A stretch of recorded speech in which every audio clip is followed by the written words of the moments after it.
우리는 사람을 만날 때 무엇부터 보게 될까요?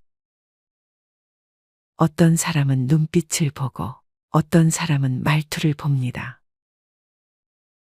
어떤 이는 옷차림에서 그 사람의 성향을 짐작하기도 하고 또 어떤 이는 목소리 톤이나 악수할 때 손의 감각에서 그 사람의 진심을 읽어내려 하죠. 그런데 놀랍게도 가장 많은 것을 말해주는 곳은 따로 있습니다. 바로 그 사람의 신발입니다.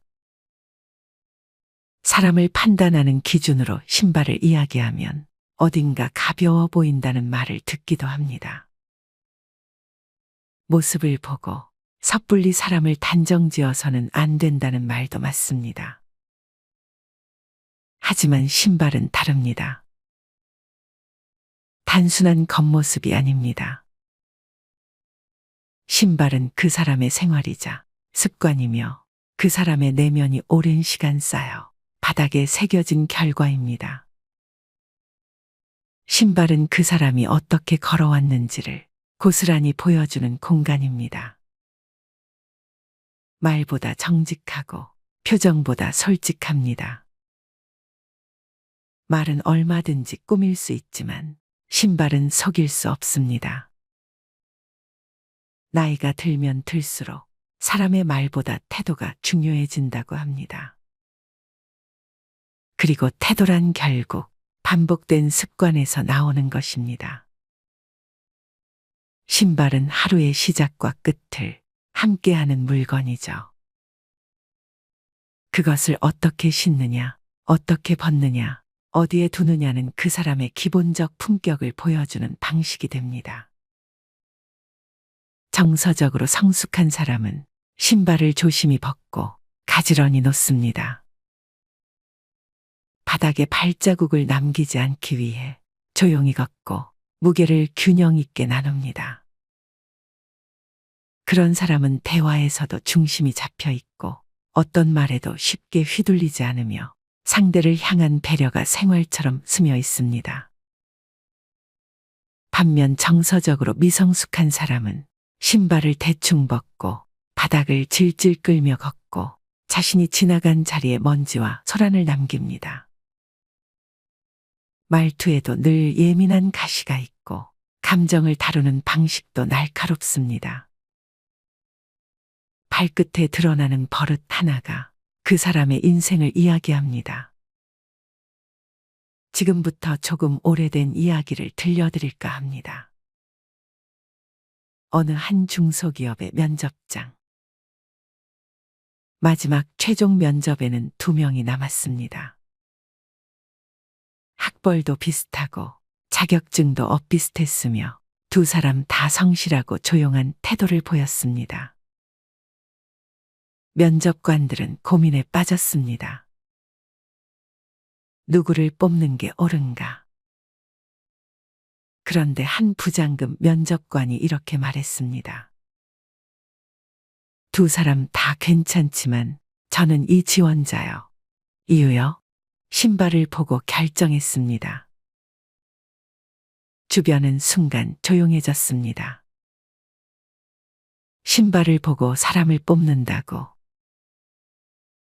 어딘가 가볍고 감정적인 판단처럼 보였습니다. 하지만 이어진 말은 달랐습니다. 두 사람 다 겉으론 비슷했지만 한 명은 다른 구두를 닦아 신고 왔고 다른 한 명은 더럽고 낡은 운동화를 그대로 신고 왔습니다. 면접은 아무 날이나 아닌데 본인을 보여주는 자리잖아요. 준비된 사람은 작은 것 하나도 놓치지 않죠. 그날 구두를 닦아 신고 온 사람이 합격했습니다. 그리고 그는 10년 뒤 그 회사의 가장 신뢰받는 간부가 되어 있었습니다. 신발을 보면 그 사람이 얼마나 섬세한지, 삶을 어떻게 대하는지를 엿볼 수 있습니다. 구두끈이 매듭 없이 헐렁하게 묶여있는 사람, 밑창이 닳아 없어졌는데도 무심하게 그대로 신고 다니는 사람. 비 오는 날에도 흙 묻은 신발을 아무렇지 않게 바닥에 질질 끌며 다니는 사람. 이런 사람은 대개 본인의 삶에도 그렇게 무심합니다. 계획보다 즉흥을 선택하고 돌봄보다 방치를 선택하며 타인 앞에서도 자세를 바르게 세우지 않습니다. 반면 신발끈을 단단히 묶고 나오는 사람. 운동화는 깨끗하고 구두엔 윤이 나며 계절과 날씨에 따라 신발을 바꾸는 사람. 그런 사람은 대개 삶의 태도가 준비되어 있고 타인을 배려하는 훈련이 몸에 밴 사람입니다. 그런 사람이야말로 대화에서 예의가 있고 관계에서 실망을 덜 줍니다. 신발 하나를 신는데 얼마나 시간이 걸릴까요? 단 몇 초입니다. 하지만 그 몇 초에 자신을 다듬는 정성과 타인을 존중하는 마음이 함께 담길 수도 있습니다. 어떤 여성이 있었습니다. 그녀는 연애를 자주 실패했어요. 나쁜 사람을 만난 것도 아닌데 이상하게 관계가 깊어질수록 실망감이 커졌습니다. 나는 왜 사람을 보면 속는 걸까? 그녀는 늘 자책했습니다. 하지만 그녀가 마지막으로 만난 사람은 달랐습니다. 그 사람은 특별한 말도 하지 않았고 유난히 친절한 것도 아니었지만 그녀는 처음 만났을 때 그의 신발이 깨끗하게 닦여 있는 걸 봤습니다. 비가 오는 날이었거든요. 근데 흙이 묻지 않게 걸어온 게 느껴졌어요. 그날 이후 이상하게 마음이 편했어요. 그녀는 말했습니다. 그가 항상 신발을 조심스럽게 벗고 가지런히 놓는 모습을 보고 자신도 그 사람 앞에서는 말이 예뻐졌다고. 이건 단순한 미화가 아닙니다. 사람은 무의식적으로 상대의 생활 습관에 영향을 받습니다. 누군가의 신발이 무심하면 당신도 대화를 무심하게 하게 됩니다. 하지만 누군가의 태도가 조심스럽고 단정하면 당신도 그 앞에서 자연스럽게 예의를 갖추게 됩니다. 관계는 결국 마음의 마찰로 이뤄집니다. 신발은 그 마찰을 줄여주는 장치입니다. 우리는 자주 걷습니다. 목적지를 향해 가기 위해, 누군가를 만나러 가기 위해, 일터로, 집으로, 약속으로 향하죠. 그런데 그 모든 움직임 속에서 신발은 침묵 속에 당신의 인격을 기록합니다. 발을 끌며 걷는 사람, 뒤꿈치를 세게 구르며 걷는 사람, 발끝이 안으로 향한 사람, 무릎이 흔들리는 사람. 자세는 습관이고, 습관은 성격이고, 성격은 결국 삶을 만듭니다. 한 심리학 연구에 따르면 발의 움직임만 봐도 그 사람의 기질을 어느 정도 예측할 수 있다고 합니다. 불안이 많은 사람은 보폭이 작고 발을 내딛는 속도가 일정하지 않으며 자신감 있는 사람은 일정한 리듬과 안정된 발 뒤꿈치 움직임을 보입니다. 신발이 중요한 게 아니라 신발이 밟고 지나온 그 길이 중요합니다. 어떤 마음으로 걸어왔는가, 누구와 걸었는가, 그리고 어디를 향하고 있는가. 신발은 말이 없지만 그 모든 것을 알고 있습니다. 동양 철학에서는 발을 인간의 근본이라 보았습니다. 머리는 하늘을 향하고 발은 땅을 딛습니다.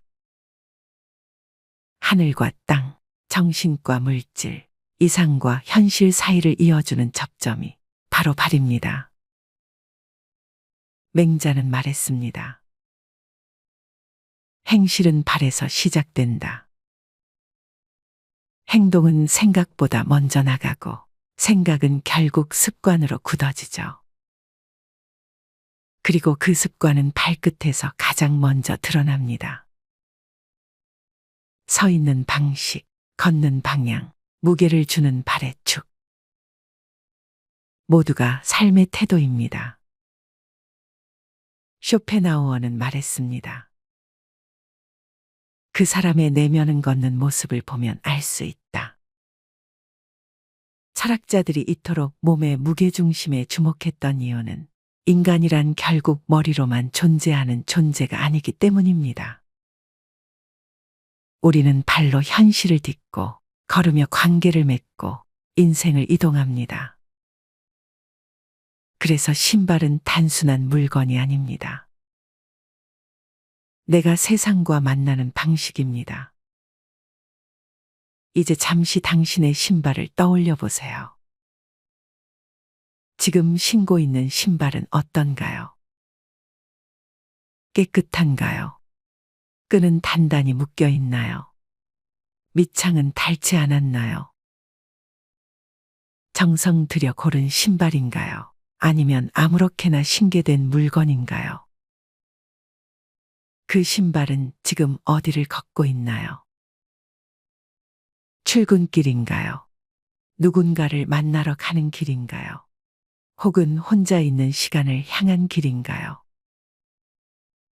그 신발을 신는 마음은 어땠나요? 신중했나요? 바빴나요? 무심했나요? 내가 어떤 신발을 신느냐는 단지 취향이나 유행의 문제가 아닙니다. 내가 내 삶을 어떻게 대하는지, 그리고 타인을 어떻게 마주하고 싶은지를 보여주는 가장 솔직한 표현입니다. 말은 나를 포장하고 옷은 나를 꾸미지만 신발은 나를 증명합니다. 사람을 볼 때 신발을 보라는 말은 단지 스타일을 보라는 말이 아닙니다. 그 사람의 중심이 어디 있는지를 보라는 뜻입니다. 그 신발을 위해 시간과 마음을 들이는 사람은 사람을 대할 때도 그렇게 정성을 들일 수 있습니다. 무심한 신발을 습관처럼 신는 사람은 관계 속에서도 반복적으로 무심한 태도를 보일 가능성이 큽니다. 누군가를 처음 만나게 될 때 괜히 그 사람의 신발에 눈이 간다면 그건 당신의 본능이 그 사람의 본심을 먼저 읽으려는 신호일 수 있습니다. 신발은 작지만 말보다 정직합니다. 그 사람의 발걸음이 얼마나 무거운지, 얼마나 조심스러운지, 얼마나 성실한지를 가장 먼저 보여주는 단서가 바로 신발입니다. 그리고 당신의 신발도 누군가에게 그렇게 보이고 있습니다. 오늘 당신의 신발은 어떤 마음으로 신겨졌나요? 그 대답 안에 당신의 태도와 인생이 담겨 있을지 모릅니다. 사회생활을 하면서 우리가 마주하게 되는 다양한 사람들과 상황들 속에서 진정한 관계와 그렇지 않은 관계를 구별하는 일은 정말 중요합니다. 로버트 그린의 책 인간 본성의 법칙에 따르면 우리는 모두 각자의 역할에 맞는 가면을 쓰고 살아갑니다. 사회적으로 보이고 싶은 모습 혹은 감추고 싶은 본질을 숨기기 위해 쓰는 가면들 말이죠. 하지만 특정한 상황이 되면 이런 가면이 벗겨지고 우리의 본 모습이 드러나는 순간들이 있습니다. 가장 흔한 예로 스트레스를 많이 받거나 자신의 콤플렉스가 자극받는 상황에서 사람들은 본능적으로 자신을 방어하려 합니다. 예를 들어 학벌이나 외모에 대한 콤플렉스를 가지고 있는 사람이 비슷한 상황에 놓였을 때 감춰왔던 열등감이 갑작스럽게 폭발하며 예기치 못한 행동을 보이곤 합니다. 이런 순간들은 우리가 인간 본성의 단면을 관찰할 수 있는 흥미로운 기회가 되기도 합니다. 또 다른 예는 자신에게 아쉬운 것이 없는 상황에서의 행동입니다.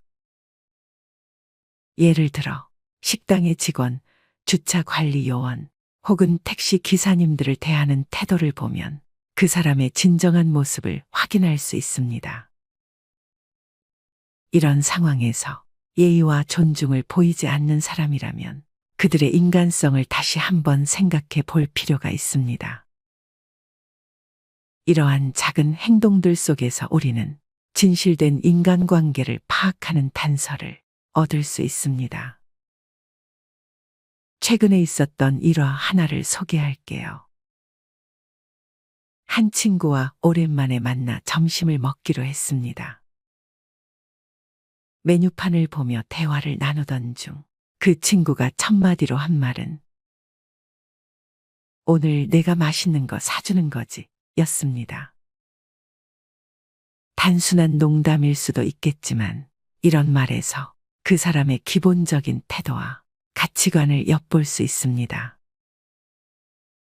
매번 먼저 얻어가려는 태도, 조금이라도 손해를 보지 않으려는 모습은 관계를 피곤하게 만들 수밖에 없습니다. 상대방이 느끼는 감정은 결국 그 관계를 지속하는 데 있어 중요한 기준이 되죠. 애덤 그랜트의 기브 앤 테이크에서는 인간을 세 가지 유형으로 나눕니다. 먼저 주기만 하는 기버가 있고, 받기만 하려는 테이커, 그리고 상황에 따라 주고받는 매처가 있죠.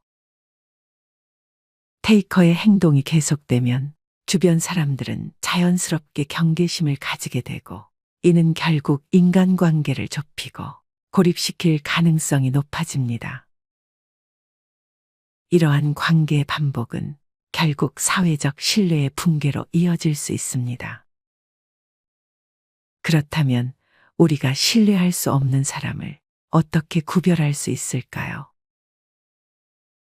업무나 부탁을 맡긴 뒤에도 끊임없이 간섭하고 의심하는 사람은 장기적으로 함께하기 힘든 유형입니다. 이런 행동은 그 사람이 스스로 신뢰를 받아본 적이 없거나 타인을 믿는 방법을 알지 못한다는 것을 보여줍니다. 이는 단순히 업무적인 관계에서뿐만 아니라 일상적인 인간관계에서도 마찬가지입니다. 맡긴다면 믿어야 한다는 기본 원칙이 결여된 사람과는 지속적인 관계를 유지하기 어렵습니다. 또한 작은 약속을 반복적으로 어기는 사람도 주의해야 합니다. 이메일 보내드릴게요. 혹은 내일까지 준비하겠습니다. 같은 작은 약속을 자주 어기는 사람은 나를 그다지 중요하게 생각하지 않는다는 신호일 수 있습니다. 작은 약속조차 성실히 지키지 않는 사람과의 관계는 상처로 이어질 가능성이 높습니다. 이런 패턴이 반복된다면 우리는 상대방이 그 관계를 대하는 태도를 냉철히 평가해야 합니다. 상대방의 시간을 존중하지 않고 자신의 필요에 따라 무리한 요구를 하는 사람도 조심해야 합니다. 이러한 태도는 예측 가능성을 무너뜨리고 상대방을 무능력하게 느끼게 만듭니다. 예측 가능성은 신뢰를 유지하는데 중요한 요소로 작용합니다. 시간과 관련된 약속을 지속적으로 무시하거나 자신의 필요만을 강조하는 태도는 관계를 피곤하게 만들 뿐만 아니라 결국 파탄에 이르게 합니다. 반대로 우리의 진정한 편이 되어줄 사람은 어떤 특징을 가지고 있을까요? 껍데기가 아닌 나의 본질을 이해하고 실패와 성공의 순간에도 진심으로 공감해주는 사람입니다. 예를 들어 진급에 실패했을 때 너라면 더 좋은 기회를 만들 거야 라고 격려하는 사람은 진정으로 나를 아끼는 사람일 가능성이 높습니다. 이런 관계는 단순한 위로를 넘어 삶에서 지지와 영감을 제공하는 중요한 기반이 됩니다. 슬픔을 공감해주는 사람은 많지만 진심으로 기뻐해주는 사람은 드물죠. 질투나 경쟁심 없이 순수하게 내 성공을 축하해주는 사람이야말로 진정한 내 편입니다. 인간관계에서 성공적인 삶을 위해 우리는 어떤 태도를 가져야 할까요? 중요한 것은 베푸는 것과 동시에 내실을 다지는 전략적 사고입니다. 항상 상대방의 입장에서 생각하고 줄 수 있는 것을 베풀되 자신의 한계를 넘지 않도록 조절하는 것이 중요합니다. 예를 들어 누군가를 도울 때 그 행동이 내 일상에 지나치게 부담이 되지 않는 선에서 이루어져야 합니다. 도울 수 있는 한계치를 스스로 정하는 것이 상대방과의 관계를 건강하게 유지하는 데 중요한 역할을 합니다. 더불어 상대방이 진정으로 도움을 필요로 하는지를 파악하는 능력도 필요합니다. 애덤 그랜트는 성공한 기버의 특징으로 스마트함과 전략적인 사고를 꼽습니다. 단순히 퍼주는 기버는 주변 사람들에게 금방 지치거나 이용당하기 쉽습니다.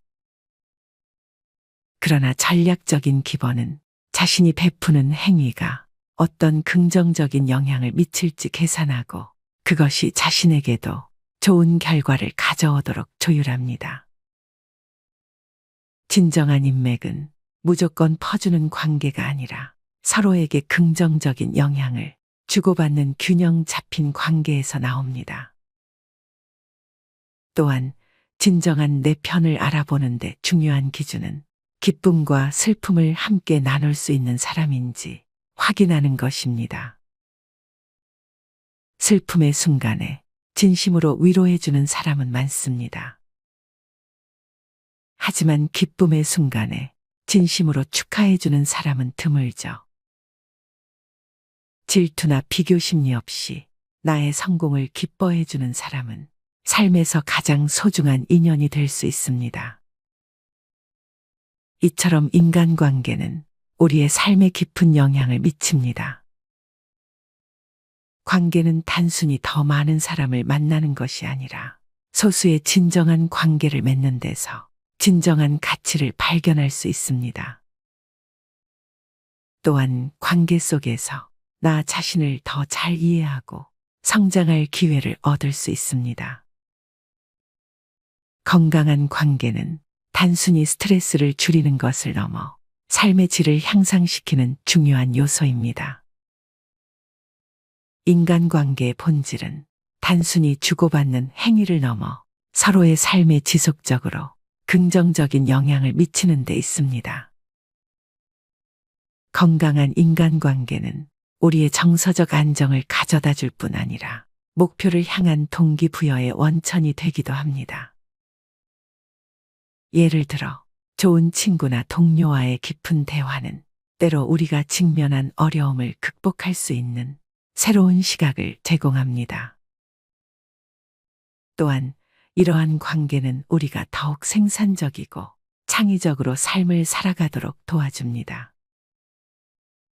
한편 관계를 유지하는 데 있어 가장 중요한 것은 진정성입니다. 가식적인 태도나 허울뿐인 친절은 장기적으로 사람들 사이의 신뢰를 무너뜨릴 뿐입니다. 반대로 진심 어린 말과 행동은 관계의 기반을 다지고 서로를 깊이 이해하는 데 중요한 역할을 합니다. 때로는 솔직한 대화와 갈등 해결의 과정이 관계를 더 단단하게 만들기도 합니다. 오늘의 이야기를 통해 여러분의 인간관계를 돌아볼 수 있는 시간이 되었길 바랍니다. 주변 사람들을 더 깊이 이해하고 건강한 관계를 구축하는데 이 영상이 작은 도움이 되었으면 합니다. 이 영상이 마음에 드셨다면 구독과 좋아요를 눌러주세요. 앞으로도 더 유익한 이야기로 찾아뵙겠습니다. 감사합니다.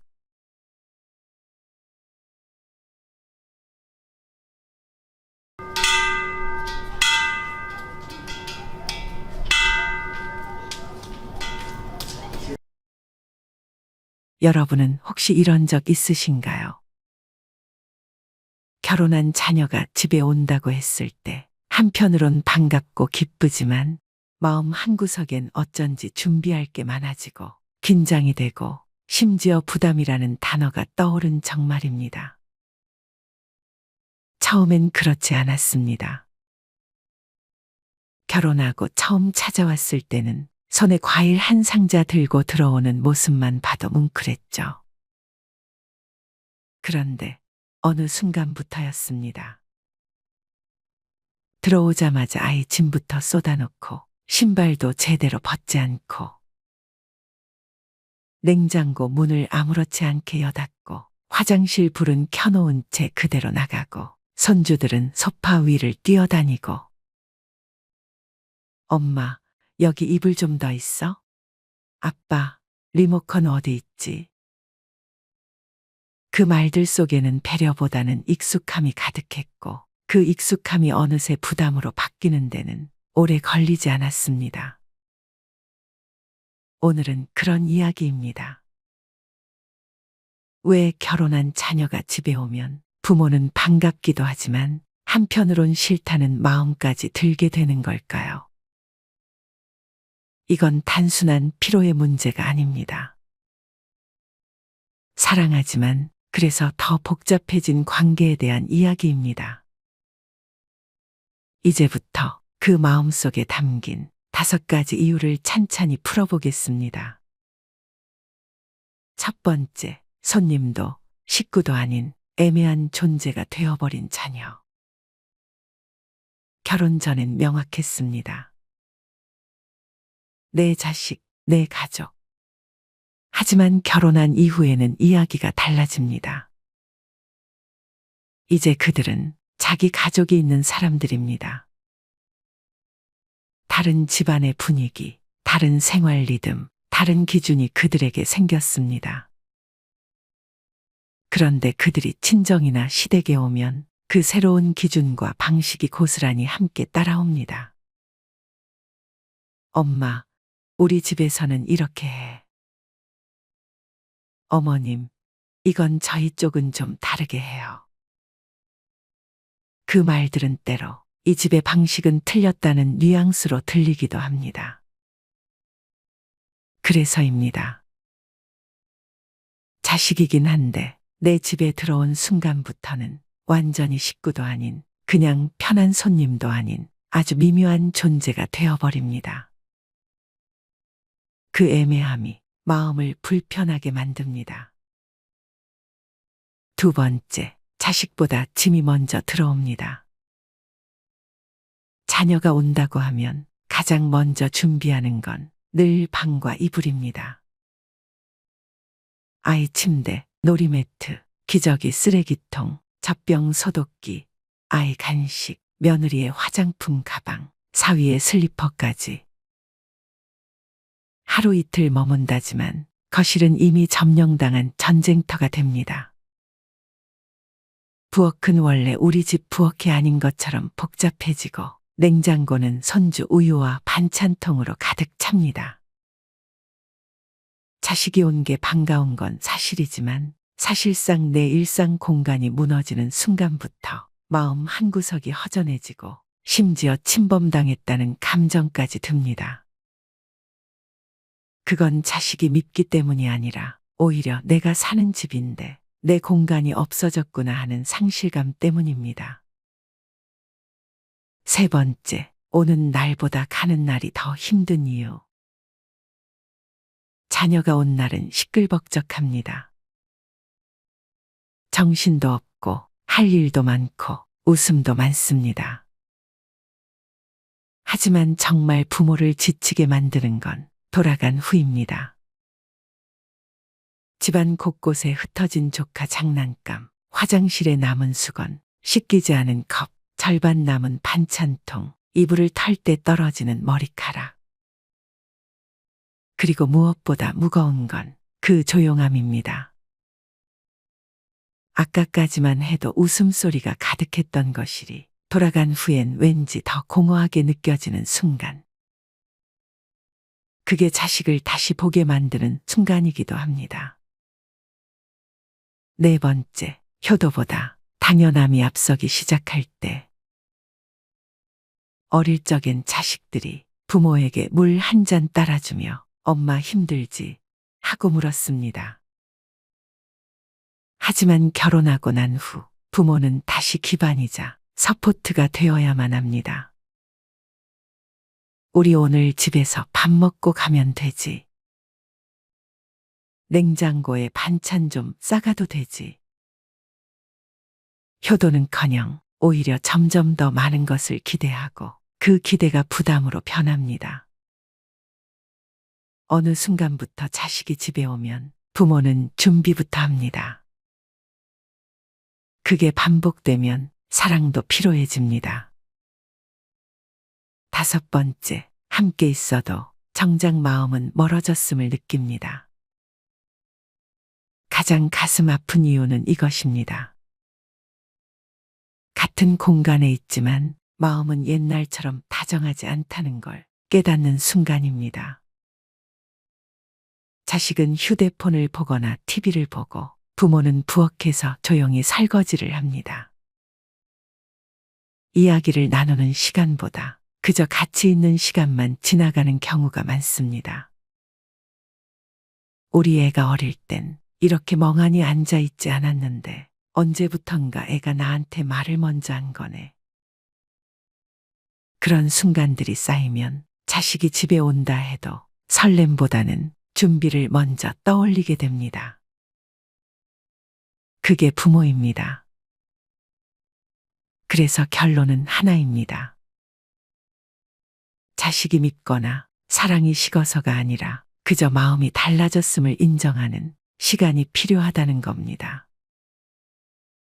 부모가 너무 오래 기다리기만 하면 자식은 부모를 참을성이 좋은 사람으로 오해합니다. 하지만 그 침묵엔 분명한 필요가 있습니다.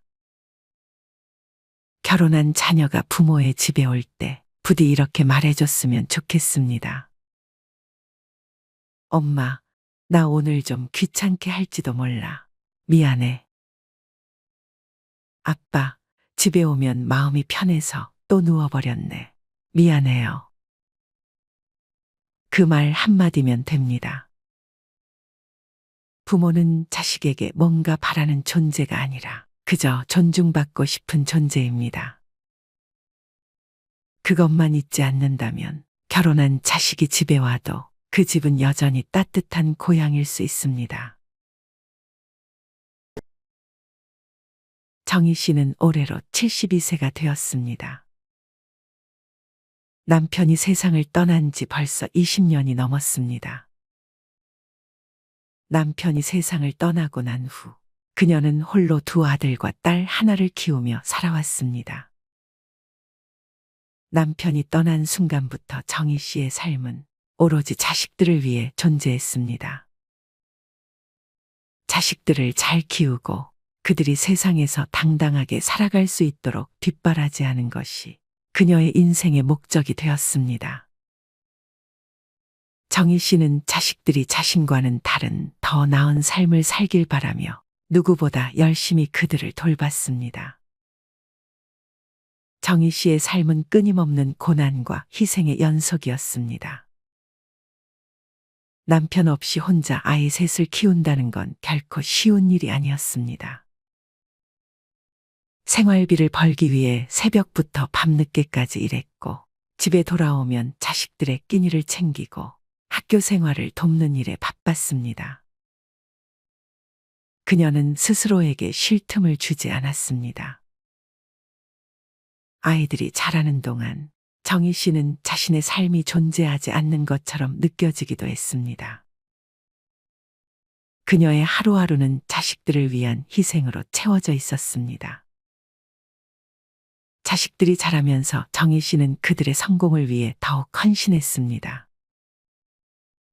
학비를 대기 위해 밤낮으로 일했고 자식들이 원하는 것을 이뤄줄 수 있도록 최선을 다했습니다. 그 결과 첫째 아들은 명문대를 졸업하고 안정적인 직장에 들어갔습니다. 둘째 아들도 대학을 졸업하고 괜찮은 직장에 취직했으며 딸은 대학 졸업 후 결혼해 자신의 가정을 꾸렸습니다. 정희 씨는 자식들이 하나둘씩 독립해 나가는 모습을 보면서 뿌듯함과 동시에 점점 커지는 허전함을 느끼기 시작했습니다. 자식들이 모두 독립하여 자신의 가정을 꾸린 후 정희 씨의 삶은 더욱 고요해졌습니다. 혼자 지내는 시간이 늘어나면서 그녀는 자신이 자식들을 위해 모든 것을 쏟아부었지만 정작 자신을 위한 삶은 없었다는 사실을 깨닫게 되었습니다. 명절이나 특별한 날이 되어서야 자식들이 오겠다고 연락을 주었고, 그때마다 정희 씨는 자식들을 맞이할 준비를 하느라 분주해졌습니다. 과거에는 자식들이 오랜만에 찾아오는 날이 기다려졌지만, 이제는 그들이 오겠다는 소식에 마음보다 걱정이 앞섰습니다. 자식들이 오는 것은 반가웠지만 그 뒤에 따라오는 고된 일들이 정희 씨를 지치게 만들었습니다.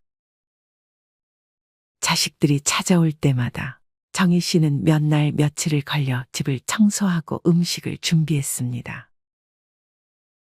하지만 자식들이 오고 나면 그녀는 늘 탈진한 상태가 되었습니다. 자식들은 어머니의 수고를 당연하게 여기며 그로 인해 정희 씨는 점점 더 힘들어졌습니다. 자식들이 가고 난 뒤 며칠 동안은 몸져 누워야 할 정도로 몸이 고단해졌습니다. 올해 설날에도 정희 씨는 여느 때와 다름없이 명절을 준비했습니다. 며칠 전부터 장을 보고 음식을 준비하며 이틀 밤낮을 거의 잠도 자지 못하고 분주하게 보냈습니다. 첫째 아들은 올해도 가족들과 해외여행을 가기로 했다고 연락을 주었습니다. 큰 며느리는 매번 해외여행을 계획하는 남편에게 불만을 품기도 했지만 결국 따라 나서는 것이 그녀의 선택이었습니다. 큰아들의 집은 경제적으로 안정적이었고 며느리의 가족들도 부유한 편이어서 그들만의 명절을 보내는 것이 그리 이상한 일은 아니었습니다. 딸은 남편이 바쁘다며 이번에도 오지 않겠다고 했습니다. 딸은 결혼 후 점점 더 정희 씨와 거리를 두기 시작했습니다. 정희 씨는 딸이 남편과의 관계에서 어려움을 겪고 있다는 것을 알고 있었지만 딸이 자신의 문제를 혼자 해결하길 바랐습니다. 그녀는 딸에게 필요한 만큼의 지원을 해주었지만 그 이상은 개입하지 않으려 했습니다. 딸이 자신에게 상처받을까봐 혹은 불편해할까봐 정희 씨는 더욱 딸에게 신경을 쓰지 않으려 애썼습니다. 결국 둘째 아들 가족만 오기로 했지만 그 생각만으로도 정희 씨는 벌써부터 지쳤습니다. 둘째 아들은 새 아이를 데리고 찾아올 예정이었습니다. 아들 내외가 오면 집안이 북적거리며 살아나는 듯 했지만 그만큼 정희 씨의 부담도 늘어났습니다. 아이들이 뛰어놀고 음식이 끝없이 나가고 집안일이 끊임없이 생기는 상황 속에서 정희 씨는 오히려 명절이 끝나기만을 기다리게 되었습니다. 명절 아침, 둘째 아들이 도착했습니다. 새 아이들을 데리고 온 아들은 집에 들어오자마자 소파에 몸을 던졌습니다. 엄마, 저 왔어요. 아들은 무심하게 인사를 건넸고 며느리는 아이들을 돌보며 정희 씨에게는 간단한 인사만 건넸습니다. 뭐 좀 먹을 거 있어요? 아들은 부엌으로 걸어가며 물었고 정희 씨는 피곤한 몸을 이끌고 전을 다시 데우기 시작했습니다. 아침 식사가 끝난 후 정희 씨는 며느리와 아들에게 함께 설거지를 하자고 부탁했습니다. 하지만 아들은 엄마, 저희 좀 쉬고 있을게요. 어차피 명절인데 좀 쉬어야죠. 라며 거절했습니다. 며느리도 아이들 보느라 정신이 없어서 죄송해요. 라고 덧붙였습니다. 결국 정희 씨는 혼자서 잔뜩 쌓인 설거지를 처리하며 한숨을 쉬었습니다. 이 순간 그녀는 문득 자신이 오랜 시간 쌓아온 헌신이 자식들에게 당연하게 여겨지고 있다는 생각이 들었습니다. 자식들은 한 번도 자신이 얼마나 힘들지 생각해 본 적이 없는 듯 했습니다. 정희 씨는 마음속에서 무언가가 끊어지는 소리를 들었습니다. 자식들이 오랫동안 자신에게 의존해 왔다는 사실을 부정할 수 없었습니다. 그러나 이제는 그것이 너무나도 당연한 일로 여겨지고 있다는 것이 그녀를 슬프게 했습니다. 자식들이 자신에게 기댄다는 것에 대한 기쁨보다는 그들이 자신을 당연하게 여기는 태도의 깊은 상처를 받았습니다. 명절을 맞이하는 것이 점점 더 큰 부담으로 다가오는 정희 씨는 이번 명절이 끝나면 자식들에게 자신의 마음을 솔직히 이야기하기로 결심했습니다. 그날 저녁 아들이 다시 어머니에게 제안을 꺼냈습니다. 엄마, 이제 서울로 올라오시는 게 어때요? 집도 팔고 저희랑 같이 사시면 편할 거예요. 이 말은 마치 자식들이 오랜 시간 고민해 나온 것처럼 들렸습니다. 하지만 정희 씨는 순간 말문이 막혔습니다. 자식들과 함께 사는 것이 좋을 수도 있겠지만 그녀의 마음 한구석에는 불안감이 자리 잡고 있었습니다. 집이랑 땅을 팔고 올라가면 난 뭘로 살아가겠니? 그리고 너희 집이 그렇게 넓지도 않은데 내가 들어가면 너희도 불편할 거야. 정희 씨는 조심스레 자신의 생각을 말했습니다. 그녀는 아들이 자신을 편하게 해주려는 마음이 고마우면서도 그 제안이 쉽게 수락할 수 있는 일이 아님을 느꼈습니다. 하지만 아들은 그런 걱정을 대수롭지 않게 여겼습니다. 엄마, 그게 무슨 걱정이에요? 땅 팔아서 좀 더 큰 집으로 이사 가면 되잖아요. 그리고 우리가 번 돈으로 모시겠다는 건데 너무 고맙지 않아요? 아들은 정희 씨가 걱정하는 부분을 이해하지 못했습니다. 그의 입장에서는 당연히 어머니가 자신들과 함께 사는 것이 좋다고 생각했습니다. 하지만 정희 씨의 입장은 달랐습니다. 서울로 올라가서 함께 산다고 해도 자식들과의 갈등이 더욱 커질 것이라는 불안감이 그녀의 마음을 짓눌렀습니다. 정희 씨는 그날 밤 아들이 며느리와 나누는 대화를 우연히 듣게 되었습니다. 그들은 방 안에서 작은 목소리로 이야기하고 있었습니다. 엄마가 집 팔고 올라오면 우리도 돈 걱정 없이 살 수 있어. 그때는 당신도 직장 그만두고 편히 살 수 있겠지. 아들의 말이 귀에 들어오자 정희 씨는 순간 몸이 굳어버렸습니다. 아들이 자신을 모시려는 이유가 단순히 사랑과 효도 때문이 아니라는 사실을 깨달았습니다. 그들의 대화는 그녀의 마음을 깊이 상하게 했습니다. 그녀는 그들이 자신을 사랑해서가 아니라 자신의 재산을 이용해 더 나은 삶을 살기 위해서 함께 살자고 제안하고 있다는 것을 깨달았습니다. 그동안 정희 씨는 자식들이 자신을 사랑하기 때문에 모시고 싶어 한다고 믿어왔지만 그 믿음은 무너졌습니다. 그녀의 희생이 당연시되었고 이제는 자신의 재산마저 자식들의 계획 속에 포함된다는 사실이 그녀를 절망하게 만들었습니다. 다음 날 정희 씨는 아들에게 다시 한 번 말했습니다. 나는 여기서 사는 게 더 좋아. 서울에 가서 살면 너희도 불편할 테고 나도 자유롭지 않을 것 같아. 아들은 답답하다는 듯이 말했습니다. 엄마, 그게 아니라 그냥 같이 살자는 건데 왜 이렇게 거절하세요? 엄마가 나랑 같이 살기 싫다는 거예요? 정희 씨는 아들의 말에서 서운함을 느꼈습니다. 자식이 자신의 뜻을 전혀 이해하지 못한다는 것이 마음을 아프게 했습니다. 정희 씨는 한숨을 내쉬며 말했습니다. 너희가 나를 위해 주는 것 같지만 사실 나를 위해서라기보다는 너희 자신을 위해서 그런 거잖니? 엄마가 너희 집에 들어가면 내가 쉬기는커녕 너희 뒤치다꺼리 하면서 살 거라고 생각하니 벌써부터 숨이 막힌다. 그녀는 자식들이 자신을 진심으로 위하는 것이 아니라 자신들이 필요해서 모시려 한다는 사실에 상처를 받았습니다. 결국 아들은 화를 내며 집을 나가버렸고 며느리는 난처한 표정을 지으며 따라 나섰습니다.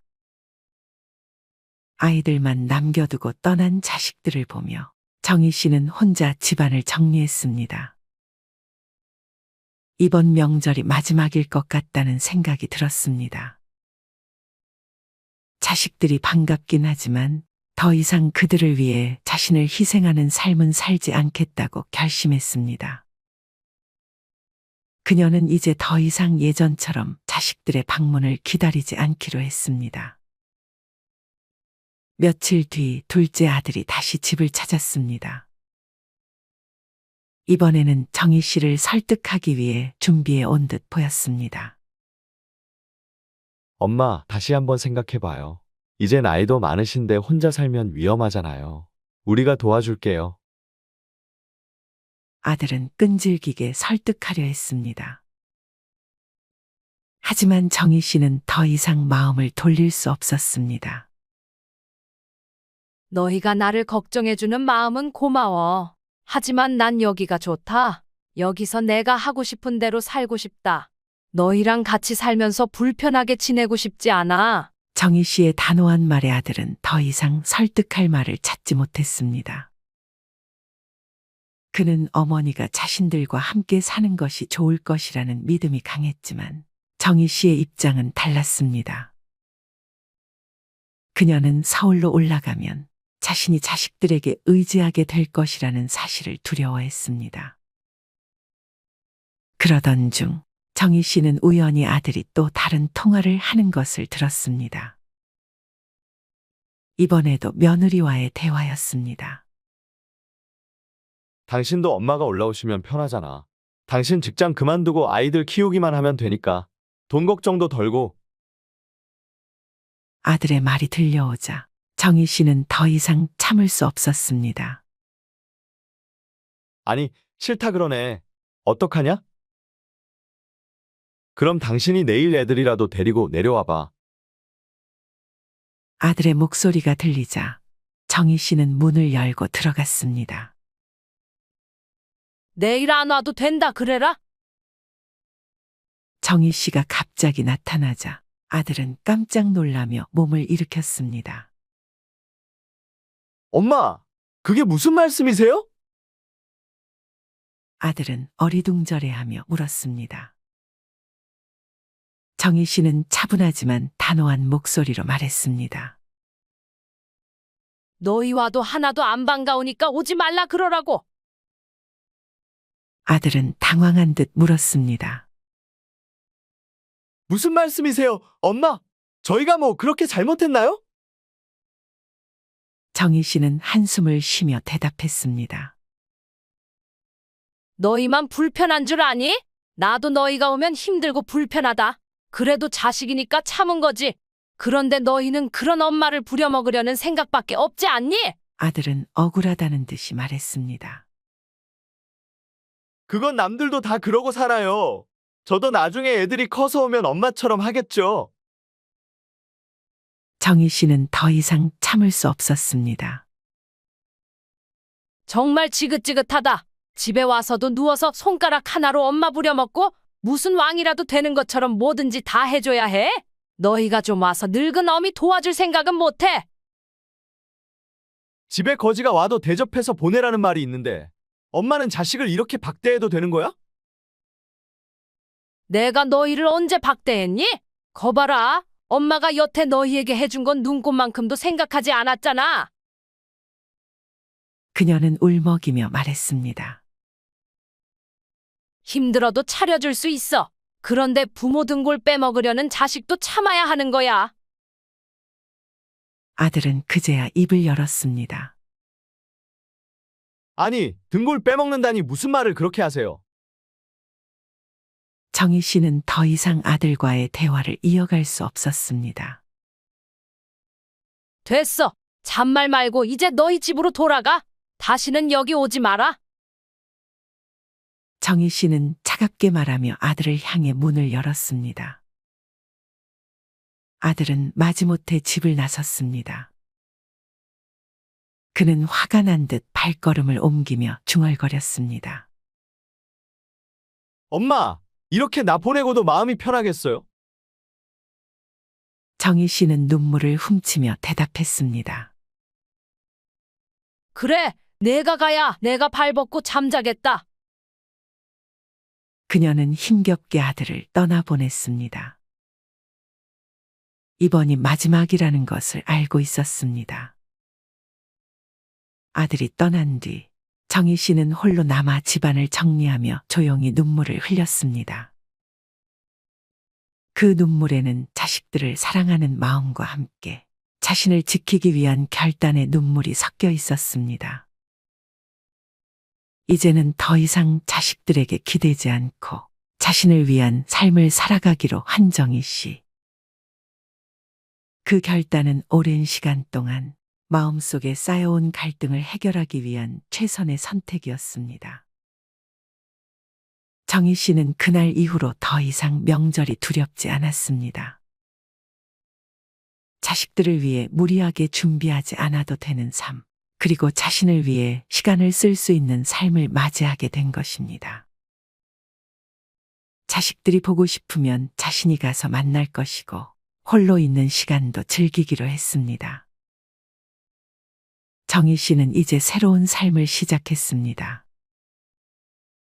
자식들에게는 더 이상 기대하지 않고 자신을 소중히 여기며 살아가는 법을 배워가고 있었습니다.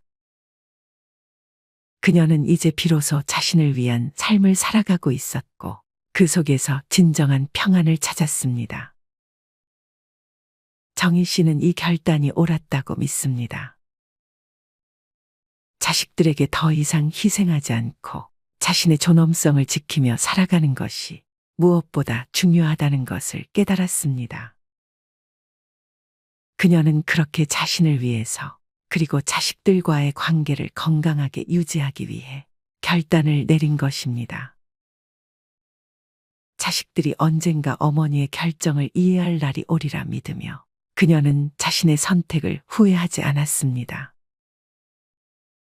자식들이 떠난 후 정희 씨는 처음으로 혼자만의 명절을 보냈습니다.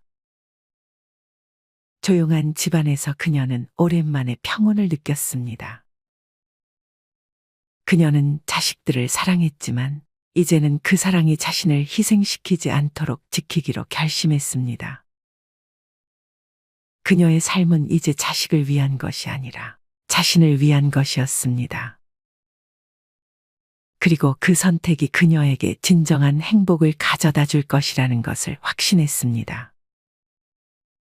정희 씨는 자식들이 떠난 뒤 집안에서 오랫동안 잊고 지냈던 것들을 하나씩 꺼내보기 시작했습니다. 어릴 적 자식들이 선물해준 작은 장식품들, 결혼식 때 찍은 가족 사진, 그리고 남편이 살아있을 때 함께 썼던 추억의 물건들이 그녀의 손길을 기다리고 있었습니다. 이 물건들은 그녀에게 행복한 기억과 함께 쓸쓸함을 불러일으켰지만 이제는 그 쓸쓸함마저도 그녀에게 위안이 되었습니다. 정희 씨는 자식들이 떠난 후 자신의 삶을 되찾아가기 시작했습니다. 오랫동안 억눌려왔던 자신의 욕구와 필요를 다시금 생각해 보았습니다. 그녀는 혼자만의 시간을 가지며 오랫동안 하고 싶었던 일들을 시도해 보기로 결심했습니다. 독서, 뜨개질, 그리고 근처 공원에서의 산책 등이 그녀의 일상을 채우기 시작했습니다. 그녀는 이제 더 이상 자식들에게 의존하지 않고 자신만의 삶을 만들어 나가기 시작했습니다. 몇 달이 지나고 정희 씨의 삶은 완전히 새로운 방향으로 바뀌었습니다. 그녀는 지역 커뮤니티 센터에서 새로운 친구들을 사귀었고 그들과 함께 취미 생활을 즐기며 웃음과 활력을 되찾았습니다. 그녀는 이제 자식들에게 기대지 않고 자신의 삶을 즐기는 법을 배워가고 있었습니다. 자식들도 처음에는 어머니의 결정을 이해하지 못했지만 시간이 지나면서 어머니의 행복을 인정하게 되었습니다.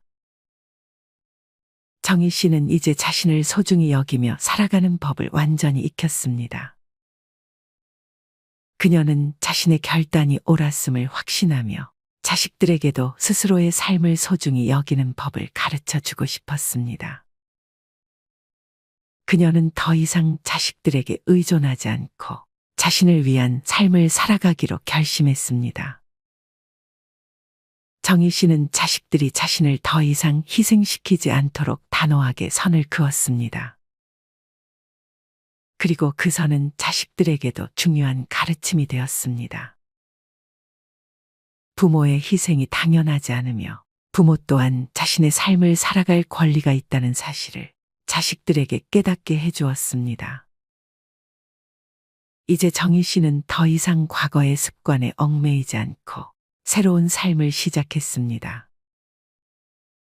그리고 그 삶 속에서 그녀는 다시 한번 자신을 사랑할 수 있게 되었습니다. 자식들도 언젠가 어머니의 결정을 이해할 날이 오리라 믿으며 그녀는 자신의 선택을 후회하지 않았습니다.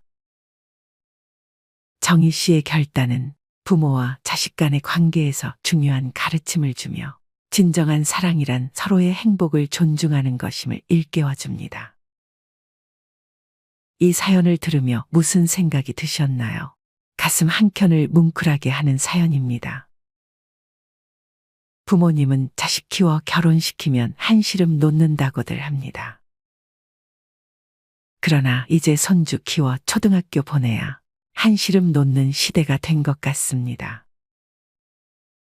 맞벌이 부부가 늘면서 손주 육아를 전담하느라 환갑 전후에 다시 엄마 역할로 복귀하는 할머니가 늘고 있습니다.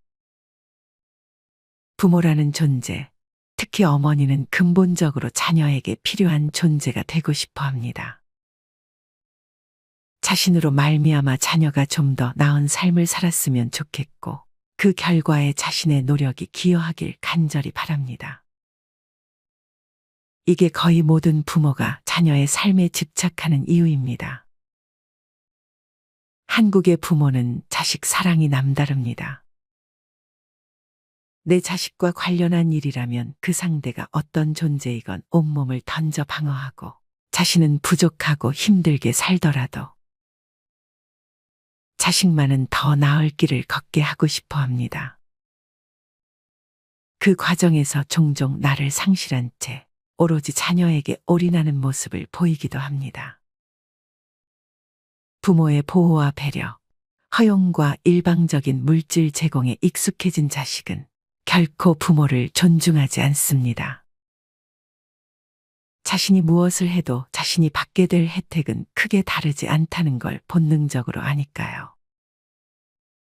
따라서 자식은 적어도 성인이 되어 홀로 서기가 가능해진 이후부터는 철저하게 남처럼 독립적으로 대하는 게 좋습니다.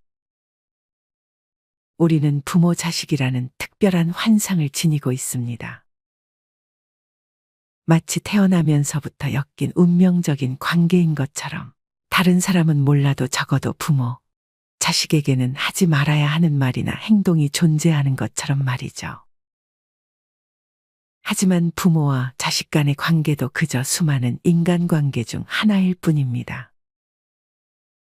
따라서 그 대응도 일반적인 인간관계에서의 내 판단과 결정을 그대로 적용하시면 됩니다. 이렇게 하지 못하면 부모가 자아를 잃게 됩니다. 내 삶과 내 미래, 내 취향과 내 행복을 고민해도 모자랄 시간에 자식에 관해 걱정하거나 고민하며 그것을 해결하기 위해 에너지를 사용하고 있다는 건 엄청난 시간과 에너지 낭비입니다. 그 시간과 에너지를 나를 위해 쏟았다면 지금보다 훨씬 더 나은 삶을 살고 있을 겁니다. 자식은 부모 인생의 성적표도 아니고 부모가 노후에 받을 보상도 아닙니다. 때론 기쁘고 벅찬, 때론 씁쓸하고 고달픈. 그러나 돌아보면 결국 내 인생의 매 순간을 추억으로 채워주는 고마운 존재라고 생각하세요. 자녀를 정확하게 남의 위치에 두었을 때 내가 어떻게 말하고 행동할지를 상상하고 실행하시면 쉽게 해결될 겁니다.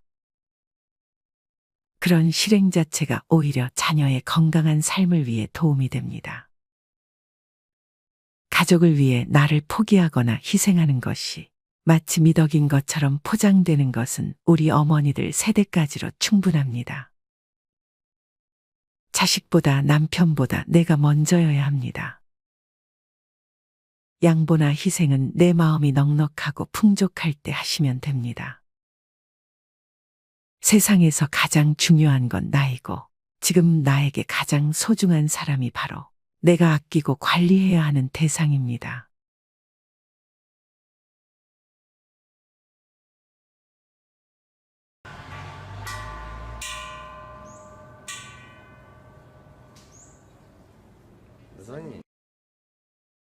아버지 환갑이니까 가족끼리 한 번쯤은 제대로 된 여행 가보자.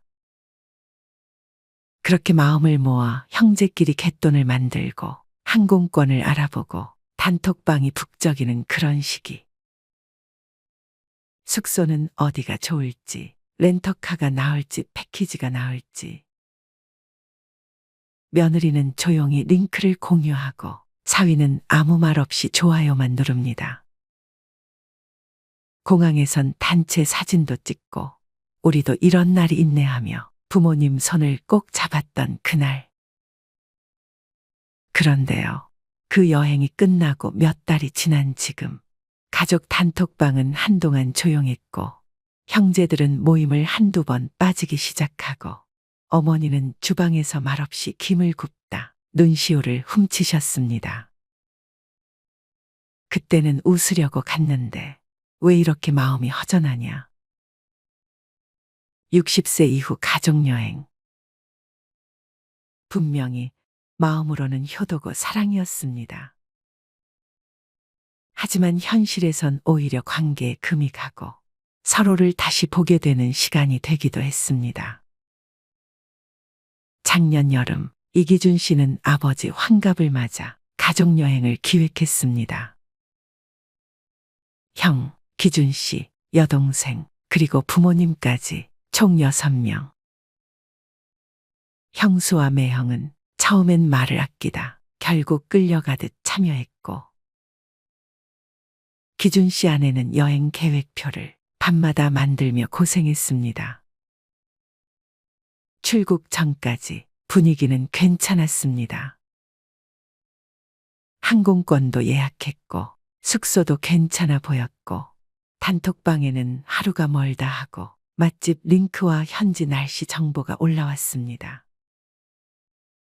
출발 하루 전 어머니는 전화를 걸어왔습니다. 기준아, 엄마는 그냥 니들 다 모이는 것만으로도 좋다. 여행이야, 어딘들 못 가겠니? 가는 것만으로도 고맙지. 기준 씨는 그 말이 어딘가 마음에 걸렸습니다. 가는 것만으로도 고맙다는 말 안에는 어쩌면 나는 기대하지 않겠다는 단념도 들어있었기 때문입니다. 그렇게 베트남 다낭으로의 4박 6일 여행이 시작됐습니다. 첫날은 비교적 무난했습니다. 공항에서 찍은 단체 사진도 있었고 숙소에서 봄바다는 멋졌습니다. 하지만 둘째 날 아침 문제는 시작됐습니다. 형이 준비한 일정표에 따라 오전 8시에 숙소를 나서야 했습니다. 하지만 어머니는 전날 밤 잠을 설쳤고 아버지는 아침 식사 후 커피 한 잔 하고 싶다며 의자에 앉았습니다. 형은 짜증 섞인 목소리로 말했습니다. 이렇게 하다간 아무 데도 못 가. 시간 아깝게 왜 이래?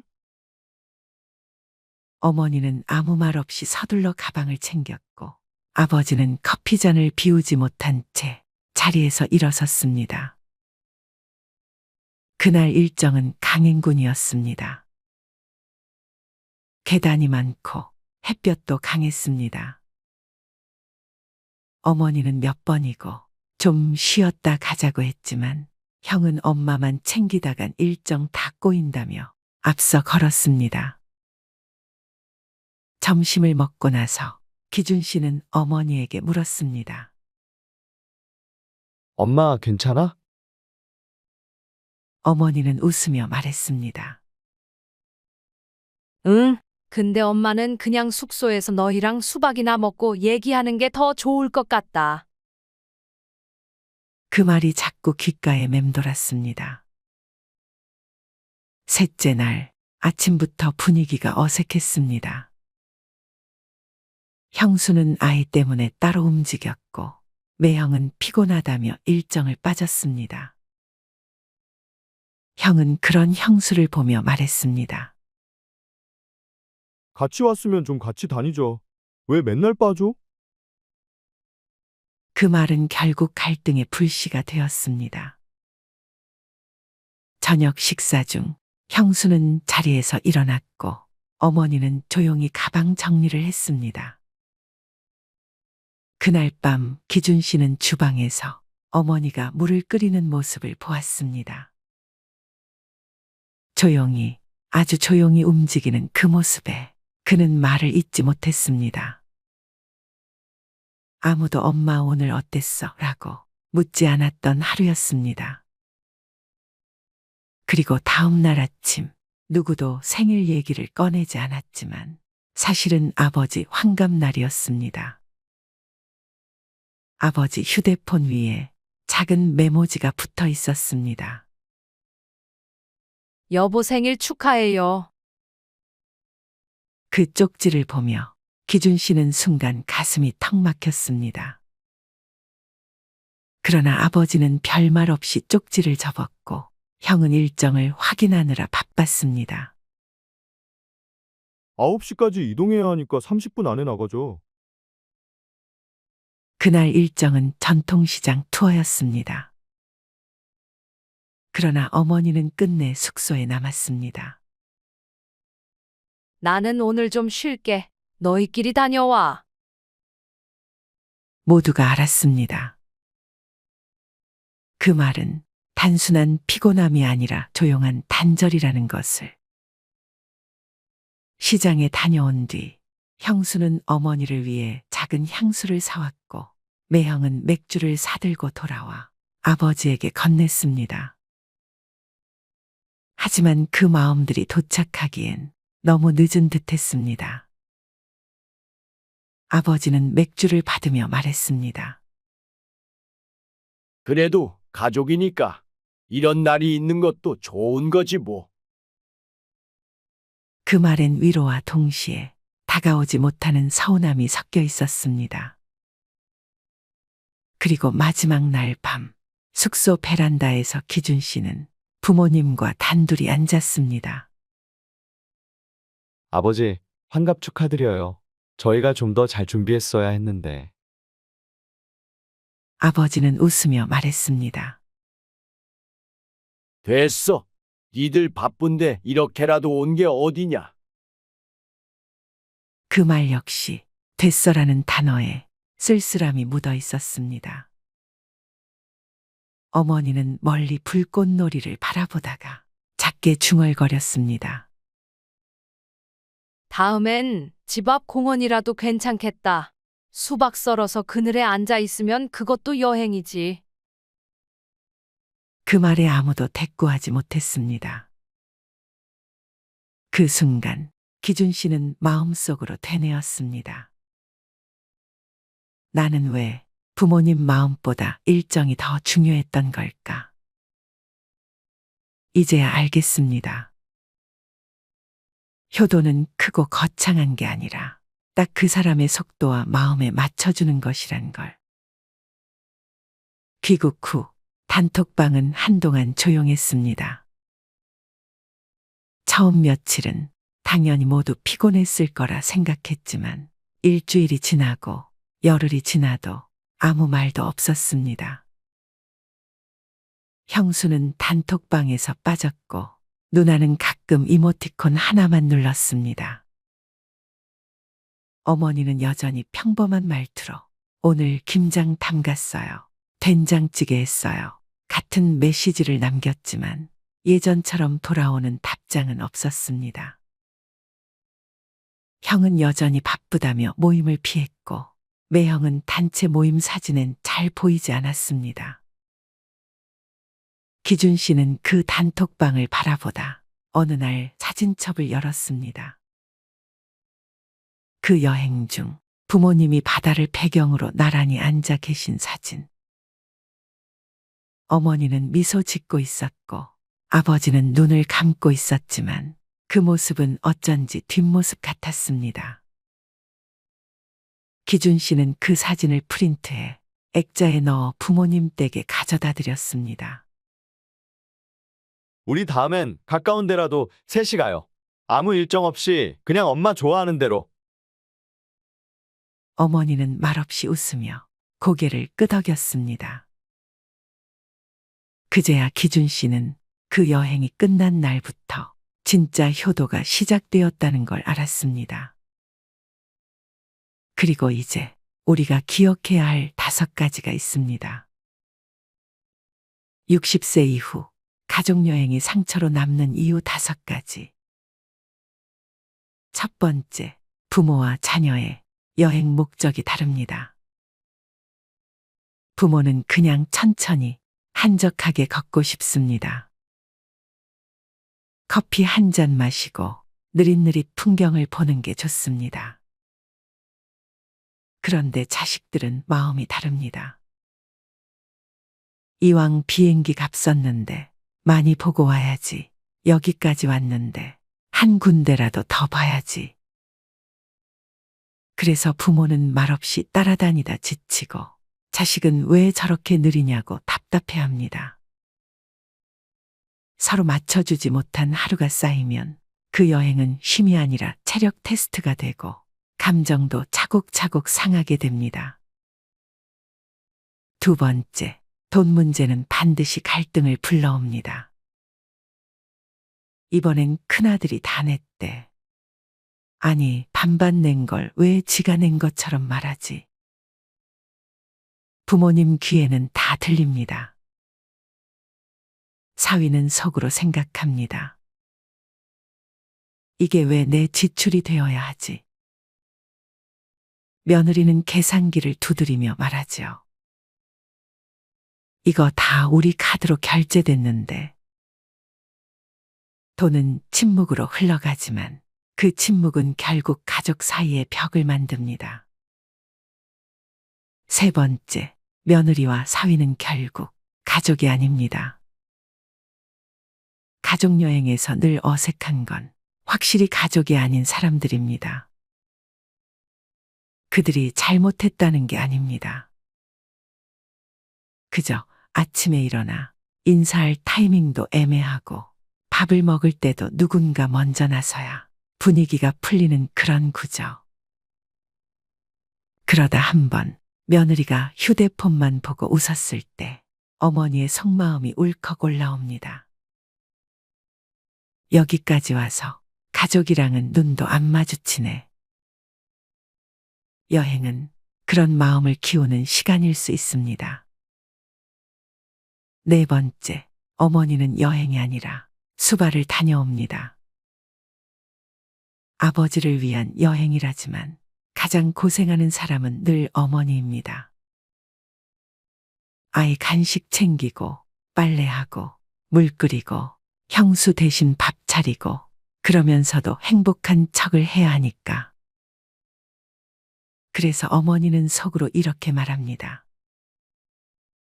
이럴 거면 그냥 집에 있을 걸. 웃는 얼굴 속에서 그 진심이 스며나옵니다. 5번째, 여행은 기억이 아니라 기준이 됩니다. 그 여행을 다녀온 이후 어머니는 며느리를 볼 때마다 자꾸 생각이 납니다. 그때 아무 말 없이 따로 다니더라. 아버지는 큰아들 얼굴을 볼 때마다 섭섭합니다. 그날 나한테는 왜 말도 안 걸었지? 그 기억은 사라지지 않습니다. 그리고 그 사람을 판단하는 기준이 됩니다. 좋았던 관계도 여행 하나로 서먹해질 수 있습니다. 가족여행은 효도가 될 수도 있지만 준비 없이 떠나면 불편한 기억으로 남을 수 있습니다. 가족은 함께하는 시간이 많다고 가까워지는 것이 아닙니다. 그 시간을 어떤 마음으로 나누느냐가 사랑의 깊이를 정합니다. 특히 부모님의 환갑, 칠순, 팔순. 부디 무언가를 해드려야겠다는 부담보다는 그 사람의 속도와 리듬에 맞춰 걷는 효도를 해보시길 바랍니다. 그게 가장 따뜻하고 오래 남는 사랑입니다. 마지막으로 좋은 글 하나 소개해 드리겠습니다. 이 글을 들으면서 여러분들이 살아온 인생을 한번 돌아보시길 바랍니다. 이젠 나 스스로를 사랑해야 한다. 우리는 이 세상에 올 때 혼자였다. 갈 때도 동반자가 있을 리가 없다. 사람으로 사는 것은 필경 외로운 일일 것이다. 고독을 즐기다가 새로운 인생을 만난 사람도 있고 오랜 동행의 종지부를 찍은 사람도 있다. 내 삶의 가치는 결코 타인에 의해, 타인이 만들어 놓은 상황에 의해 매겨지는 것이 아니다. 내가 나를 어떻게 바라보느냐, 내가 내 삶을 어떻게 살아가느냐에 따라 달라질 것이다. 우리는 다른 이들과 함께 있을 때 맡겨진 대역을 충실하게 연기한다. 늘 정해진 각본대로 따라하는 훈련이 자신의 진정한 모습을 잃어버리게 만든다. 당연히 스스로를 솔직하게 대면하지 못하는 사람이 생기기도 하고, 자기 자신을 평가하고 투자하는 데 철저히 인색했다. 혼자인 사람은 가장 자유로운 사람이다. 그러나 사람들은 자신의 배역에 익숙해져 있는 터라 이런 자유를 마주하게 되면 오히려 충격에 빠진다. 그래서 상당수의 사람들이 혼자라는 사실을 참을 수 없어 한다. 혼자는 곧 외로우며 공허하고 단정 짓고 착각 속에 빠진다. 하지만 사람은 모두 자신의 길을 당당히 걸어가야 한다. 이젠 자식도 배우자도 일상의 삶에서 잠시 내려놓고 그들만큼이나 사랑한 열정을 오래 잊고 지냈던 나 자신과의 사랑을 위해 사용해 보기로 하자. 이젠 나 스스로를 사랑해야 한다. 내가 나를 사랑해 주지 않으면 누가 날 나만큼 사랑해 줄까? 최근에 혼자만의 시간을 누려본 기억이 있는가? 혼자서 여행을 가본 적이 있는가? 스스로 고독한 여행자가 되어보자. 한밤중 덜컹거리며 달리는 기차에 앉아 창밖으로 스쳐 지나가는 불빛을 바라보자. 고독은 생각을 풍성하게 키우고 그 차원을 높여준다. 많은 생각이 부담스러운가? 생각이 많은 것은 좋은 일이다. 그것을 조용히 음미할 때 우리의 영혼은 성장한다. 열심히 가정을 지키면서 살아온 나 자신을 마음껏 칭찬하자. 열심히 일하면서 지나온 내 삶을 한껏 사랑하자. 정성껏 마음 주고 걸음 좋은 내 이웃들을 중심으로 사랑하며 칭찬하자. 이젠 이만하면 쉴 자격 충분하니 더 이상 달려가지 못하더라도 달래고 추스릴 시간을 주자. 수고했다. 애썼다. 육신이 너덜너덜해질 만큼 약해진 나 자신에게 위로와 칭찬과 용기를 보내주자. 욕심부리고 때를 쓰고 푼 나 자신조차 따스하게 보듬으며 이해해주자. 잠시 거울 속에 내 얼굴을 정면으로 쳐다보자. 노화를 느낀 언젠가부터 자세히 보기 싫어진 내 얼굴이지만 오늘은 거울 속에 내 얼굴을 정면으로 뚫어져라 바라보자. 10년 전, 20년 전, 30년 전 사진의 내 얼굴을 생각하며 구석구석 찬찬히 현재의 내 모습을 바라보자. 저렇게 늙어가는구나. 나는 우울하고 안쓰러운 마음이 들 것이다. 그 얼굴에는 굴곡의 세월과 기쁨, 서러움의 시간이 묻어 있고 사랑과 이별과 망각의 시간들이 묻어 있다. 내 얼굴이지만 수많은 세월 동안 진지한 대화 한 번 없이 남의 물건처럼 방치해둔 내 모습이다. 언제 이렇게 수많은 주름살이 얼굴을 도배했을까? 언제 이렇게 떨어진 꽃잎의 색깔처럼 피부는 갈색 침전이 되었을까? 한때는 거울 속에 저 얼굴에도 신혼의 싱그러움이 있었다. 애들 초등학교 입학식 때 희망에 찬 젊은 부모의 기계가 있었을 것이다. 경제적 궁핍함에 힘든 세월 속에서도 꿋꿋이 웃음을 잃지 않던 얼굴이었고 애들의 교육 문제로 일희일비하던 극성스런 부모의 얼굴이었다. 갑자기 먼 길 떠나는 부모님과의 영원한 이별을 회한의 눈물로 보내드린 얼굴이었고 지금은 당시 부모님의 얼굴로 쓸쓸히 거울 속에 있다. 낯설게 변해버린 굳은 무표정의 얼굴에게 이젠 진정으로 좋은 표정을 선물해주자. 지난 세월 근심과 걱정 속에서 찌들어간 내 얼굴에게 앞으로는 웃음과 희망을 전해주고 더 이상 주름살은 남겨주지 않도록 노력하자. 열심히 살아온 내 얼굴에게 그동안 너무 고마웠다고 말해주자. 수십 년을 동고동락해준 내 얼굴에게 지구상에 오직 하나뿐인 내 얼굴에게 남은 시간은 우리들만을 위해 바치겠노라고 약속하자. 생각은 말이 되고 말은 행동이 되며 행동은 습관이 되고 습관은 삶의 변화를 준다. 어떤 생각을 하느냐에 따라 인생이 달라진다. 내가 나를 사랑하지 않으면 남들 또한 나를 사랑해주지 않을 것이다. 첫 번째, 내가 제일 좋아했던 취미 생활을 시작하자. 두 번째, 내가 진짜 가보고 싶은 여행지로 훌쩍 떠나자.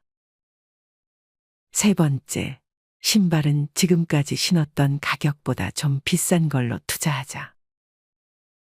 네 번째, 마음을 터놓을 수 있는 친구에게 당장 전화해보자. 다섯 번째, 아직 용서해주지 않았던 사람이 있다면 가슴을 열고 용서해주자. 그러면 내가 편해진다. 여섯 번째, 거리가 멀더라도 맛집으로 이름난 식당을 찾아 나 자신에게 음식 선물을 해주자. 일곱 번째, 매일 아침 눈을 뜨는 순간 나는 사랑받기 위해 태어난 사람이고 지금 이 순간이 가장 행복한 사람이라고 외치자. 이 글을 읽은 모든 사람이 과거에 어떻게 살았던 지금 당장부터 행복했으면 한다. 거울 속의 낯선 나를 이젠 진정 사랑하는 대상으로 친하게 지내며 먼 훗날 영원한 안식 여행을 떠날 때 너와 나 우리는 행복한 삶을 살았다고 말할 수 있었으면 얼마나 좋을까. 내가 먼저 내 얼굴을 사랑해라고 말하고 바로 행동을 했으면 합니다. 나를 없인 여기지 말고 위대하고 또 위대한 소중하고 귀한 사람이 당신임을 잊지 말고 살았으면 합니다. 나는 지구상 하나뿐인 내 얼굴을 사랑합니다. 왜냐하면 한평생 희노애락을 같이 경험하며 살아온 얼굴이니까요. 이제는 늦기 전에 인생을 즐겨라. 아주 오래 살 것처럼 행동하면 어리석다. 걷지도 못할 때까지 기다리다가 인생을 후회하지 말고 몸이 허락하는 한 가보고 싶은 곳 여행하라. 혹시 병 들더라도 겁먹거나 걱정하지 마라. 태어나서 늙고 병들고 죽는 것은 누구에게나 오는 것 아닌가. 몸은 의사에게 맡기고 목숨은 하늘에 맡기고 마음은 스스로 책임져야 한다. 자식들이나 손자에 관한 일은 눈으로 보고 귀로 듣기만 하고 입은 꼭 다무셔라. 자신이 자신을 최고로 여기고 자신을 대접하며 살다가 생로병사에 순응하며 살자.